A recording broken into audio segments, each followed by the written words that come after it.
May Magic by Ron Roy. Read for you by Sean Fan. This time, chapter number 2. The world's greatest hypothesis. This is so exciting. Bradley and Brian's mother said, Thank you boys for taking me. But Mom, Bradley said, you always told us hypotheses were all phonies.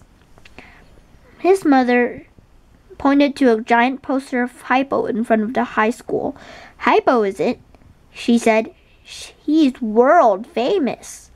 Come on, Brian said. Let's get some good seats. The high school auditorium was crowded and noisy. Bradley and Brian were joined by their best friends, Nate and Lucy. Josh went to sit with Lucy's cousin Dink and Nate's sister, Ruth Rose. Mrs. Pinto, I love your bracelet, Lucy said. Thank you, sweetie, Mrs. Pinto said. Mr. Pinto gave it to me for Mother's Day. She wiggled her fingers. And Josh gave me this pink nail polish. We bought her tickets to see Hypo, Brian said. I bought the tickets, Bradley said. Brian's broke.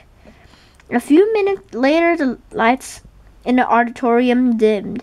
The crowd became quiet. A round man with bald head stepped in front of the curtain. He raised his arms and smiled. That's Mr. Creaky, the high school principal. Bradley's mother whispered. A lot of people clapped. Some yelled, Hi, Mr. C. Gonna get hypothesized? A boy hurried onto the stage and handed Mr. Creaky a microphone. Good evening, y'all. Mr. Creaky bellowed into the mic. His voice made a loud screechy noise all over the auditorium. Mrs. Creaky held the mic further from his mouth. Sorry about that, he said. No, I won't be hypothesized this night, but some of you will. Now, without further delay, it is my pleasure to introduce Hypo, the world's greatest hypothesis. Mr. Creaky hurried off the stage just as the curtain behind him opened. The stage lights went out. The audience was staring at completely black stage. I can't see anything, Nate whispered. This is spooky. Suddenly a spotlight flashed on, making a circle on the stage. Inside the circle stood Hypo, wearing a tuxedo and a top hat and holding a wand. A black mustache covered his upper lip. He bowed. The audience began clapping and cheering, and the rest of the stage was lit.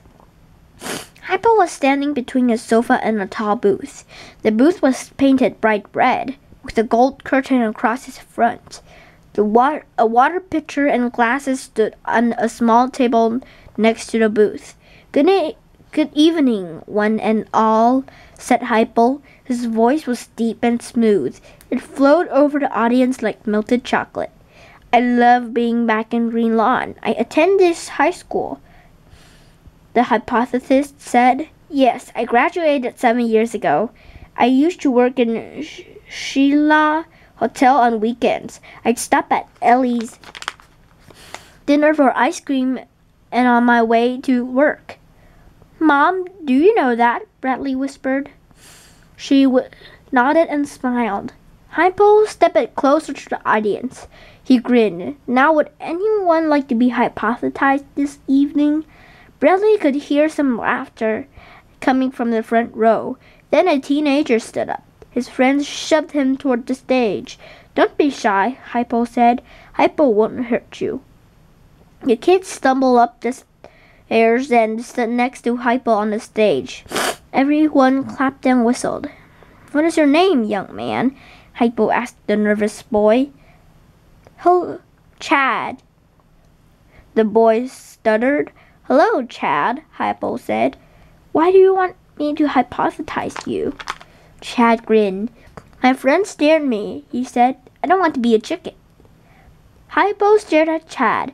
Then he turned to the audience. Shall I turn Chad into a chicken? He asked. Make him cluck and eat bugs? No, someone yelled. Make him disappear. Everyone laughed. Chad held up his hands. Can you make me stop biting my nails? He asked. Goodness, Chad, Hypo said. Don't your parents feed you? You chewed those nails nearly entirely off your fingers. Bad Chad! One of his buddies yelled. Hypo pointed to the sofa with his wand. Please be seated, Chad. The boy sat. Now look into my eyes, Chad. Chad stared into Hypo's eyes. The audience went silent. Hypo slowly passed his wand before Chad's eyes. Back and forth went the wand. Close your eyes, Chad, Hypo said in a soft voice. Chad closed his eyes. The audience remained silent as Hypo spoke. Chad doesn't want to chew his nails. Hypo helps when a lot fails. Soon this boy will be stronger, and his nails will grow longer.